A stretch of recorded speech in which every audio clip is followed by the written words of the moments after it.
आप देख रहे हैं प्रेस एक्सप्रेस। महाराष्ट्र में राजनीतिक सत्ता परिवर्तन के बाद भाजपा और शिंदे गुट वाली शिवसेना की सरकार बनी। इस सत्ता परिवर्तन का केंद्र रहा मुंबई।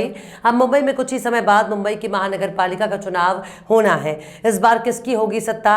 मुंबई महानगर पालिका में क्या महाविकास अगड़ी बाजी मारेगी या तो भाजपा और शिंदे बनाएंगे मुंबई का मेयर? ये चुनाव सिद्ध करेगा।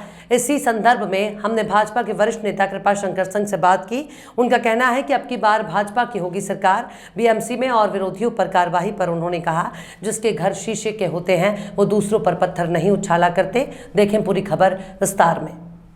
जिस तरीके से मुंबई महानगर पालिका का चुनाव अनकरीब ही होना है, उसको लेकर के सभी खेमों में तैयारियां शुरू हो चुकी है। और वहीं पे कहीं ना कहीं आशीष शेलार जी को जिस तरीके से कमान सौंपी गई है मुंबई के चुनाव की, उसके बाद में जेपी नड्डा जी द्वारा उन्हें एक फरमान दिया गया। उसमें कहा गया कि 150 जो है नगर सेवक इस बार भाजपा के महानगर पालिका में नज़र आने चाहिए। इस समय मेरे साथ में मौजूद हैं भाजपा के वरिष्ठ नेता और भाजपा के महाराष्ट्र के वाइस प्रेसिडेंट भैया जी इस समय मेरे साथ में मौजूद हैं और मैं उनसे सवाल करूंगा। सर, जिस तरीके से पहला सवाल तो मेरा राजनीति से हट के होगा। सर, आपने कल जो है लोकल ट्रेन का सफ़र किया, तो क्या मंशा थी सर उस सफ़र के पीछे? दो चीज़ है जी। ये जो सरकार अभी गई है और जिस महापालिका में जिसकी सत्ता थी, रास्ते में गड्ढे होते हैं, गड्ढों में रास्ता ढूंढना पड़ता है। लोकल ट्रेन में यात्रा करके हम 55 मिनट में दादर से कल्याण पहुंच गए और जब गूगल मैप पे देखा कि मैं गाड़ी से बैठ के जाऊंगा तो 3.25 घंटा लगेगा, 3.5 घंटा लगेगा। इसलिए मैंने ट्रेन से यात्रा की और वहाँ से आगे दूसरे कार्यक्रम थे। मैं दादर से कल्याण भी गया, 50 मिनट पहुँच गया और फिर कल्याण से दादर बाई ट्रेन आया, फिर मैं पहुंच गया यहाँ पे और जाके 2-3 कार्यक्रम कर लिए। और ट्रेन की जो सुविधा है वो सबसे बढ़िया इस देश में अगर देखा जाए तो ट्रांसपोर्ट की इससे बढ़िया सुविधा और कोई हो नहीं सकती है।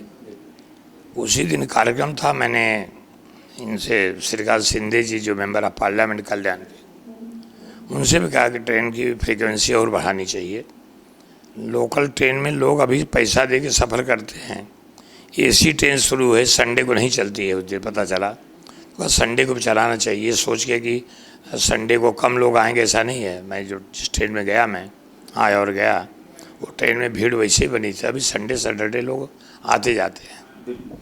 कृपाशंकर सर, जिस तरीके से आपने ट्रेन की बात कही, रास्तों की बात कही, और कहीं ना कहीं मुंबई के जो दुर्दशा हो चुकी है, आज भी जो अधिवेशन चल रहा था उसमें मुख्यमंत्री ने साफ शब्दों में कहा कि मुंबई का हर एक रोड 2 साल के अंदर कंक्रीटीकरण उसका होना चाहिए ताकि लोगों को गड्ढे से निजात मिले।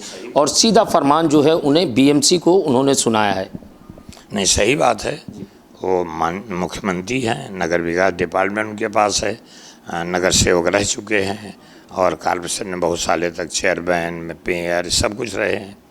उनका जो अनुभव है वो ठीक बता रहे हैं कि जब तक अब द सीमेंटेड रोड नहीं बनेगा तब तक ये गड्ढे होते रहेंगे।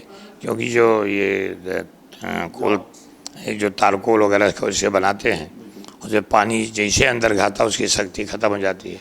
और गड्ढे मतलब पहले तो मैंने कहा कि रास्तों में गड्ढे तो होते थे, लेकिन यहाँ गड्ढों में रास्ता ढूंढना पड़ रहा है, ये परिस्थिति बनी हुई है।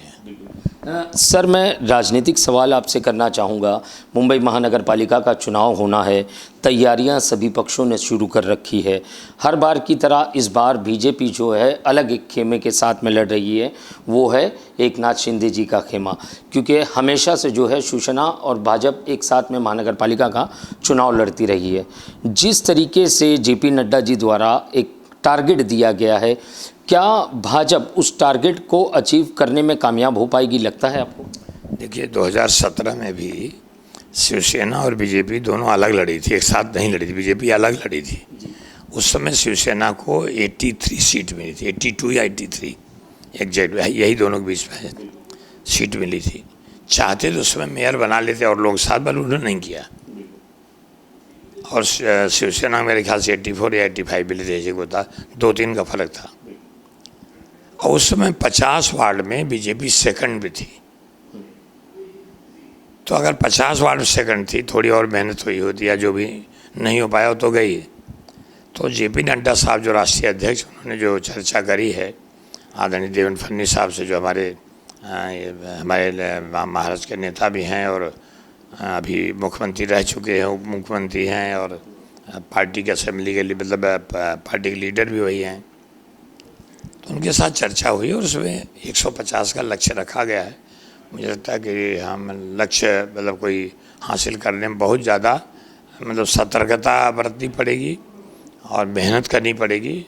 और मुझे लगता है कि नड्डा साहब का जो लक्ष्य दिया गया है उसको हम सब लोग मिलकर पूरा करेंगे। सर, जिस तरीके से आपने कहा कि चुनाव अलग लड़े थे, मगर हमेशा से जब भी शिवसेना का मेयर बना है वो बीजेपी के समर्थन से ही मेयर बना है मुंबई का।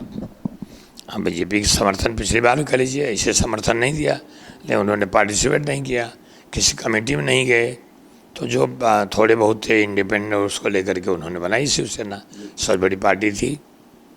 तो कांग्रेस के मतलब मेरे ख्याल से 30 या 32 थे और इसके 9 या 7 या 8 9 मतलब एनसीपी के थे, कुछ 7-8 मतलब इनके समाजवादी थे। यही एग्जैक्ट आंकड़ा मुझे याद नहीं, लेकिन 2017 में यही स्थिति थी। कृपाशंकर जी, अगर मैं बात करूं उत्तर भारतीय वोटों के लिए, क्योंकि बड़ी संख्या में मुंबई, खासकर महाराष्ट्र के अंदर, मुंबई के अंदर बहुत बड़ी संख्या में उत्तर भारतीय रहते हैं, उन्हें रिझाने के लिए या उन्हें एक प्लेटफॉर्म पे लाने के लिए, भाजपा के समर्थन में लाने के लिए क्या कुछ रणनीतियां बनाई जाएगी उत्तर भारतीयों के लिए? मुझे लगता है कि मुंबई में बसा उत्तर भारतीय या महाराष्ट्र में बसा उत्तर भारतीय, चाहे वो थाना में हो, चाहे कल्याण में हो, उल्लासनगर हो, पनवेल हो, भिवंडी हो, वसई विरार हो, न्यू बॉम्बे हो, जहाँ भी, इवन पूना हो, नासिक हो, नागपुर है, अमरावती है, सोलापुर है, हर जगह हम लोग परिश्रमी लोग हैं। उत्तर भारत के लोग, हमारा समाज परिश्रमी है, हम मेहनत करने वाले लोग हैं जहाँ भी हैं। आज एक चीज़ दिखाई पड़ रही है कि जिस ढंग का नेतृत्व भारतीय जनता पार्टी को उत्तर प्रदेश से माननीय यशस्वी मुख्यमंत्री योगी आदित्यनाथ जी के नेतृत्व में और देश का नेतृत्व आदरणीय प्रधानमंत्री नरेंद्र मोदी जी के नेतृत्व में जो चल रही है, वो सब मिला दें अगर, तो मुझे लगता है कि उत्तर भारतीय क्या चाहता है, मेहनत करना चाहता है, विकास करना चाहता है। उसको मालूम है कौन सी पार्टी विकास करेगी, वो है भारतीय जनता पार्टी। 2014 में जब सरकार बनी थी, 2019 में सरकार भी बन गई थी, लेकिन चूंकि शिवसेना ने मतलब धोखा दिया बीजेपी से, सरकार नहीं बन पाई, साथ में लड़े और भाग गए। अन्यथा बीजेपी के ऊपर तो लोगों ने अपना मैंडेट दे दिया था, 2014 में दिया, फिर 2019 में दे दिया था। लेकिन जो काम 5 साल में 2014-2019 के बीच में हुआ, आज भी अधूरा है। और कुछ ईश्वर कृपा रही और हम लोगों का भाग्य रहा कि फिर एक तरह से मतलब वो एकनाथ शिंदे साथ जो मतलब जो शिवसेना को मतलब एक अलग मतलब कर दिया, तो वो लोग साथ में आए हैं, तो फिर लोगों को भरोसा हो गया है कि विकास होगा और विकास के ऊपर आडित होगी। तो ये सब चीज़ें जो हैं चुनाव में यही मायने रखती है। जनता का विश्वास पूरा है, चाहे उत्तर भारत के लोग हों, चाहे दक्षिण भारत के लोग हों। मैं इतना तो कह सकता हूँ कि मुंबई में वहाँ पर तो बीजेपी का बनेगा ही। थाना में शिंदे जी और बीजेपी के साथ रहेगी, मीरा भाईंदर बनेगा, वसई विरार में हम लोग सोचेंगे एक फ्रेंडली हम लोग उनके साथ करके रहें। जहाँ भी मतलब ये जो अघाड़ी, महाविकास अघाड़ी बनी है, इसको किसी तरह से कहीं मतलब उनका मतलब बेदखल हो जाएंगे पूरी तरह से, चाहे वो मतलब उल्लासनगर हो, चाहे न्यू बॉम्बे हो, पनवेल हो, भिवंडी हो, कल्याण हो, ये कहीं जगहों पे मुझे नहीं लगता है कि बीजेपी को छोड़ करके या बीजेपी एलाइज को छोड़ करके किसी और को कोई स्थान मिलेगा। सर, एक सवाल और उठता है विरोधियों द्वारा अक्सर कि भाजपा जो है द्वेष की राजनीति कर रही है और जो भी भाजपा के खिलाफ जाता है, चाहे विरोधी पक्ष का किसी भी पार्टी का नेता हो, उसके खिलाफ इंक्वायरी बिठा दी जाती है। सर, इसमें कितने हद तक आपको सच्चाई लगती है कि क्या उन्होंने कोई जुर्म ही नहीं किया है जिसके तहत उनकी इंक्वायरी हो रही है? ऐसा है, जो ये लोग कहते हैं, लोग सत्ता में रह चुके हैं। मुझे लगता है कि जिसके घर शीशे के होते हैं वो दूसरे घर पे पत्थर नहीं फेंका करते। तो देखें कि इसके पहले किस मशीनरी का दुरुपयोग हुआ है, इसके पहले किस मशीनरी को कैसे यूज किया गया है। ये सब कर लें तो कोई अतीत बहुत पुराना नहीं है, सारी चीज़ें स्पष्ट हो जाएंगी। जनता फैसला करती है कौन आपका मतलब नेतृत्व करे। आज जनता ने फैसला किया तो भारतीय जनता पार्टी लगातार दूसरी बार केंद्र में सत्ता पे है। यहाँ मतलब दुर्भाग्यवश एक दुर्घटना हो गई थी, फिर किसी तरह लाइन पटरी ठीक हो गई और गाड़ियाँ चल दी। हो सकता है डब्बे का कलर कोई फर्स्ट क्लास हो, कोई सेकंड क्लास हो सकता है कोई डब्बे में महिलाएं का अलग रिजर्वेशन हो, थोड़ा कलर भी अलग लगेगा, लेकिन डब्बा चलेगा। जब इंजन ठीक चलता है तो डब्बा चलता है। और आज मुझे फिर से ये कहने में खुशी होगी कि भारतीय जनता पार्टी और एकनाथ शिंदे जी के साथ जो सरकार बना करके इतना बड़ा त्याग भारतीय जनता पार्टी का है। लोग कहते हैं ना सत्ता के लिए भी लालायित थे। देवेंद्र जी मतलब सत्ता के लिए कुछ भी कर सकते। अगर सत्ता के लिए लालायित होते उनको मुख्यमंत्री बनने से कोई रोक नहीं सकता था।